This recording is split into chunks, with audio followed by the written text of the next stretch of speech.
ꯏꯔꯤꯕ ꯃꯈꯩ ꯂꯣꯏꯅꯥꯏꯗꯕ ꯈꯜꯂꯤꯕ ꯃꯈꯩ ꯂꯣꯏꯈꯝꯗꯕ ꯅꯧꯅ ꯈꯣꯡꯗꯥꯔꯛꯂꯤꯕ ꯑꯏꯕ ꯑꯏꯕꯤꯁꯤꯡꯒꯤ ꯊꯃꯣꯏꯗ ꯃꯌꯣꯜ ꯆꯣꯡꯂꯛꯅꯕ ꯁꯥꯍꯤꯇ꯭ꯌ ꯄꯨꯗꯤꯟꯒꯤ ꯄꯨꯀꯩ ꯆꯥꯎꯈꯠꯅꯕꯒꯤ ꯊꯧꯒꯜ ꯇꯧꯖꯕ ꯄꯥꯟꯗꯝꯗ ꯄꯥꯡꯊꯣꯛꯆꯕ ꯊꯧꯔꯝ ꯁꯩꯔꯦꯡꯏꯁꯤ ꯑꯏꯕ ꯊꯤꯁꯤ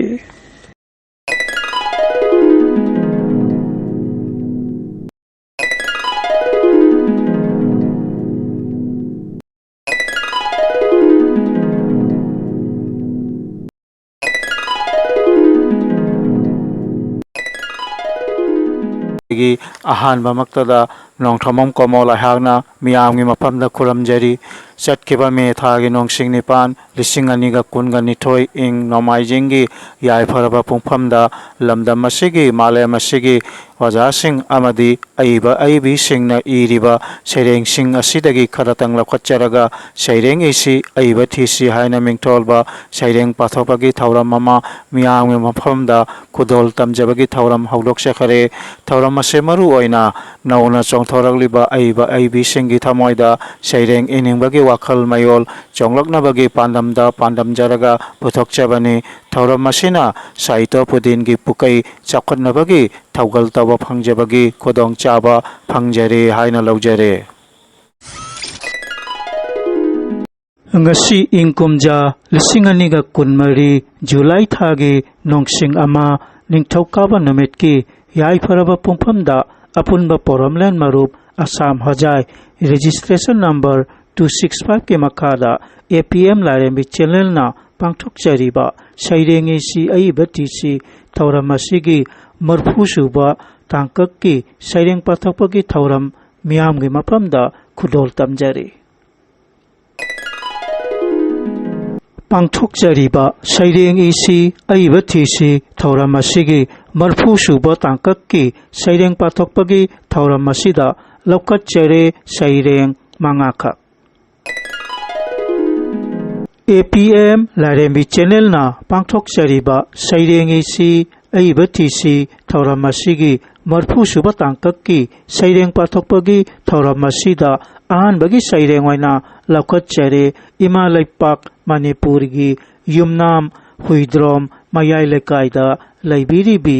ꯃꯦꯗꯥꯝ ꯇꯦꯖꯃꯂꯥ ꯑꯣꯏꯅꯥꯝꯒꯤ ꯁꯩꯔꯦꯡ ꯐꯥꯖꯤꯟꯕꯤꯈ꯭ꯔꯕ ꯁꯝꯕꯨꯟ ꯍꯥꯏꯅ ꯃꯤꯡꯊꯣꯜꯂꯕ ꯁꯩꯔꯦꯡ ꯑꯁꯤ ꯁꯩꯔꯦꯡ ꯑꯁꯤꯕꯨ ꯄꯥꯊꯣꯛꯇꯨꯅ ꯇꯥꯍꯟꯕꯤꯔꯤꯕꯤ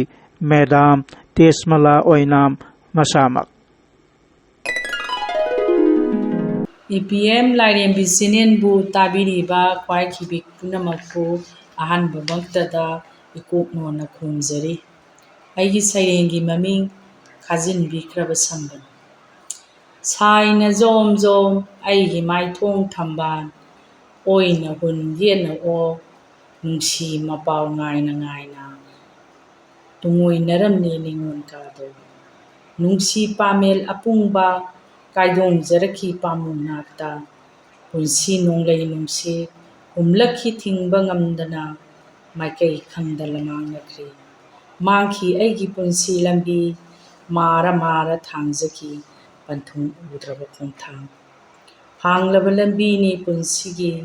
ꯀꯔꯝꯕ ꯂꯝꯕꯤꯗꯅꯣ ꯊꯥꯡꯖꯤꯟꯒꯗꯕ ꯅꯨꯖꯥ ꯑꯣꯏꯕꯤꯒꯤ ꯃꯄꯣꯛ ꯅꯨꯡꯁꯤꯠ ꯁꯤꯠꯇꯅ ꯂꯦꯡꯈꯤ ꯎꯅꯥ ꯅꯨꯖꯥ ꯑꯣꯏꯕꯤꯒꯤ ꯃꯄꯣꯛ ꯅꯨꯡꯁꯤꯠ ꯁꯤꯠꯇꯅ ꯂꯦꯡꯈꯤ ꯎꯅꯥ ꯐꯥꯖꯤꯟꯈꯤ ꯊꯃꯣꯏ ꯋꯥꯔꯛꯆꯈꯤ ꯂꯦꯞꯈꯤ ꯆꯦꯠꯅ ꯈꯣꯡꯐꯝ ꯆꯣꯠꯂꯤ ꯃꯣꯂꯥꯡꯗꯤ ꯑꯍꯤꯡ ꯈꯨꯗꯤꯡ ꯏꯄꯥꯝ ꯂꯝꯗꯝ ꯅꯨꯡꯁꯤꯕꯤ ꯅꯤꯡꯁꯤꯡ ꯅꯤꯡꯁꯤꯡꯂꯀꯥꯅꯨ ꯏꯄꯥꯝ ꯂꯝꯗꯝ ꯅꯨꯡꯁꯤꯕꯤ ꯅꯤꯡꯁꯤꯡ ꯅꯤꯡꯁꯤꯡꯂꯀꯥꯅꯨ ꯈꯥꯝꯕꯤ ꯃꯩꯁꯥ ꯍꯦꯜꯂꯤꯗꯨ ꯏꯅꯝꯃ ꯂꯩꯀꯥꯏ ꯏꯕꯨꯡ ꯀꯩꯔꯣꯏ ꯈꯥꯖꯤꯟꯕꯤꯈ꯭ꯔꯦ ꯁꯝꯕꯟ ꯆꯦꯠꯅ ꯄꯟꯊꯧ ꯂꯩ ꯂꯩꯇꯕꯒꯨꯝ ꯆꯦꯡꯂꯧ ꯁꯛꯁꯨ ꯎꯖꯅꯤꯡꯉꯤ ꯈꯣꯡꯗꯣꯏ ꯍꯨꯟꯁꯤ ꯍꯨꯡꯉꯝꯗ ꯅꯣꯡꯌꯥꯏ ꯆꯕꯨꯛ ꯂꯣꯜꯂꯥ ꯅꯣꯡꯗꯣꯜ ꯑꯇꯤꯌꯥ ꯃꯤꯆꯥꯅ ꯀꯨꯃꯣꯟ ꯀꯨꯃꯣꯟ ꯂꯥꯛꯄꯗ ꯏꯁꯨꯡ ꯏꯃꯥꯟꯅꯕꯤ ꯀꯌꯥꯅ ꯃꯄꯥꯝ ꯂꯝꯗꯝ ꯄꯥꯡꯅꯕ ꯑꯩꯒꯤꯗꯤ ꯀꯗꯥꯏ ꯈꯜꯂꯨꯕꯗ ꯊꯃꯣꯏ ꯃꯆꯦꯠ ꯇꯥꯍꯜꯂꯤ ꯊꯃꯣꯏ ꯃꯆꯦꯠ ꯇꯥꯍꯜꯂꯤ ꯇꯥꯡ ꯑꯁꯤꯗ ꯑꯩꯒꯤ ꯁꯩꯔꯦꯡ ꯂꯣꯏꯖꯔꯤ ꯄꯥꯡꯊꯣꯛꯆꯔꯤꯕ ꯁꯩꯔꯦꯡꯏꯁꯤ ꯑꯏꯕ ꯊꯤꯁꯤ मरफूसुबा तांकक्की सैरेंग पाथोकपगी थौरम असिगी अनीसुबा सैरेंग ओइना लौखतचरे असमगी हैलाकांदी डिस्ट्रिक्ट की मनुंग सन्ना लैबा लैहौ पोकपी माधोपुरदा लैबिरिबा ओजा हाउबम अतोम्बगी सैरेंग वाजहौनी हाइना मिंथोलबा सैरेंग असे ओजा हाउबम अतोम्बा इंग कुमजा चत्रामापनगा हुम्फुमाथोइगी एप्रिल थागी नोंगसिंग अमा निंगथौकाबा नमित्ता पोई पंथौगी मिंगना लैखिद्रबा हाउबम हेम बाबू हाइना कौई पलेमगी मिंगना लैखिद्रबी हाउबम ओंबी चंद्रमुखी हाइना कौई महेगी थाकना लला रॉयल कॉलेजता पीयू फर्स्ट ईयर फाउबा तमलगा इंडियन आर्मी की थबकता चंगी अमसुंग हौजिक रिटायर ओइदुना मणिपुरी साहित्य परिषद हैलाकांदी डिस्ट्रिक्ट थौगल मरुप जारिबोनगी मेंबर ओइदुना Laihou Pokpi Bamon Leikai ex serviceman committee की former president south Hailakandi ex serviceman association की जनरल सेक्रेटरी ओइदुना मियाम की याइफनबा तौबीरिबा ओजा अमने एक सर्विसमैन एसोसिएशन की ऑफिस सानबा अमसुंग मस्जिद सानबगीदमक्ता लमसु कथोकपीख्रबा ओजा अमने कवि सम्मेलन कयादा अमदी इसेल ऐखोइसु हिंखिनी असिना चिंगलबा चेफोंग मैगजीन सिंगदा आर्टिकल कयामरोमसु फोंदोकपीख्रबा ओजा अमने ओजागी स्पाउस की मिंगना रेबा सिंहो हाइना कौई ओजागी मचानुपा अनि अमसुंग मचानुपी अमा पोई ओजागी वाजहौनी हाइना मिंगथोलबा सैरेंग असिबु पाथोक्तुना ताहनबिरिबि नोंथोंबम निंगोल इमोमहल वाजहौनी पुंसीना लोमलमदाय थवाइना खौरांगी थमोय पेना थकलगे अमृत कुंबा लाइजदो ओ कनानाबु हापचिलमलिबा तमथिख्रबा हुसिबु थक्त्रगसु सोयरोइदबा सिगदबा थकलगा सिबना फरब्रो कालना लाउरकली खांखो खांगलिबसिना खुमखी ngaiko लाइदे वकत निंगाइदी कोंगाइमा कदाय वकत फमदुदी पुंसीगी सीबा चंगबगी खोंफाम अनिमक रेलगाड़ी की पत्री अनिगी मथक्ता तोंख्रबदा चेक्सिन चैसु पाइरुदुना खुदांगदा चैना पीखिद्रा लोजरे पांथोकचरिबा सैरेंगिसी अइबथिसी थौरमसिगी मरफूसुबा तांकक्की सैरेंग पाथोकपगी थौरमसिदा अहुमसुबा सैरेंग ओइना लौकतचरे इमा लैपाक मणिपुरगी उचोल मखा लैकाइदा लैबिरिबी मैडम लौक्राकपम इबेतोंबिगी सैरेंग अथोइबिनी कंगलैपाक हाइना मिंथोलबा सैरेंग असे सैरेंग असिबु पाथोक्तुना ताहनबिरिबी मैडम लौक्राकपम इबेतोंबी मसामक APM लाइरेंबी चेनेलगी थौरंबु ताबिरिबा ख्वाई खिबिकु तरांगना ओक्चरी आइगी सैरेंग अथोइबिनी कंगलैपाक इमागी मोम चरैहल कुकीना कोइना पंसारख्रे आना तोइना लंदारगले इदु निंथौ चिनाइदबा थांगा लैकाई कोइख्रेदो इमागी इमोम चरैहल कुकीना कोइना पंसाख्रे आना तोइना लंदारगले इदु निंथौ चिनाइदबा थांगा लैकाई कोइख्रेदो पोंगफम लमदम नुंसीबी येकना लांगोई चनख्रे पोंगफम लमदम नुंसीबी येकना लांगोई चनख्रे माइकई मरी सिनख्रे लौ मपु तंखायरख्ले मैतै नुंसा तुमलिबसा मैतै नुंसा तुमलिबसा खोमलेन सांगना यतारिङै तों तोंद्रुम्बी चक्रिक नाकिक चौहाइबी कैखेलगी मकु मिलाउबा हवाई मंगल कद्रौ तोंद्रुम्बी चक्रिक नाकिक चौहाइबी कैखेलगी मकु मिलाउबा ꯊꯋꯥꯏ ꯃꯪꯒꯟꯀꯗ꯭ꯔꯧ ꯂꯥꯡꯑꯣꯜ ꯂꯪꯗꯥꯏ ꯂꯥꯛꯂꯦꯗꯣ ꯇꯦꯡꯒꯣꯜ ꯇꯔꯦꯠ ꯇꯨꯝꯂꯅꯤ ꯉꯥꯈꯥ ꯁꯪꯕꯥꯏ ꯇꯨꯔꯅꯤ ꯂꯥꯡꯑꯣꯜ ꯂꯪꯗꯥꯏ ꯂꯥꯛꯂꯦꯗꯣ ꯇꯦꯡꯒꯣꯜ ꯇꯔꯦꯠ ꯇꯨꯝꯂꯅꯤ ꯉꯥꯈꯥ ꯁꯪꯕꯥꯏ ꯇꯨꯔꯅꯤ ꯅꯣꯡꯗꯥ ꯂꯥꯔꯦꯟ ꯏꯕꯨꯙꯧ ꯈꯥꯒꯤ ꯊꯣꯡꯕꯨ ꯉꯥꯛꯂꯤꯕ ꯏꯃꯩꯕꯨ ꯏꯌꯥꯅ ꯆꯤꯛꯇꯨꯅ ꯉꯥꯏꯔꯝꯕꯅꯦ ꯏꯕꯨꯙꯧ ꯈꯣꯡꯅꯥꯡ ꯊꯥꯕꯗꯣ ꯏꯃꯩꯕꯨ ꯏꯌꯥꯅ ꯆꯤꯛꯇꯨꯅ ꯉꯥꯏꯔꯝꯕꯅꯦ ꯏꯕꯨꯙꯧ ꯈꯣꯡꯅꯥꯡ ꯊꯥꯕꯗꯣ ꯏꯃꯩꯕꯨ ꯏꯌꯥꯅ ꯆꯤꯛꯉꯝꯗ꯭ꯔꯦ ꯀꯪꯂꯥ ꯈꯥꯝꯕꯤ ꯃꯩꯋꯥꯏꯔꯅꯤ ꯏꯃꯩꯕꯨ ꯏꯌꯥꯅ ꯆꯤꯛꯉꯝꯗ꯭ꯔꯦ ꯀꯪꯂꯥ ꯈꯥꯝꯕꯤ ꯃꯩꯋꯥꯏꯔꯅꯤ ꯅꯤꯡꯊꯧ ꯁꯥꯕ ꯅꯔꯩꯄꯥꯛ ꯅꯤꯡꯕ ꯁꯥ ꯅꯤꯡꯊꯧ ꯁꯥꯕ ꯅꯔꯩꯄꯥꯛ ꯅꯤꯡꯕ ꯁꯥ ꯆꯥꯗ ꯁꯤꯅ ꯆꯈꯣꯝꯖꯥꯎ ꯎꯗ ꯁꯤꯅ ꯃꯤꯠꯂꯥꯎꯕꯁꯤꯡ ꯍꯥꯗ ꯀꯧꯕꯤ ꯀꯩꯑꯣꯏꯕ ꯍꯥꯗ ꯀꯧꯕꯤ ꯀꯩꯑꯣꯏꯕ ꯅꯇꯨ ꯂꯩꯃ ꯀꯥꯡꯀꯣꯛ ꯇꯥꯟꯖꯥ ꯑꯁꯤ ꯌꯧꯔꯐꯥꯎ ꯇꯥꯟꯖꯥ ꯑꯁꯤ ꯌꯧꯔꯐꯥꯎ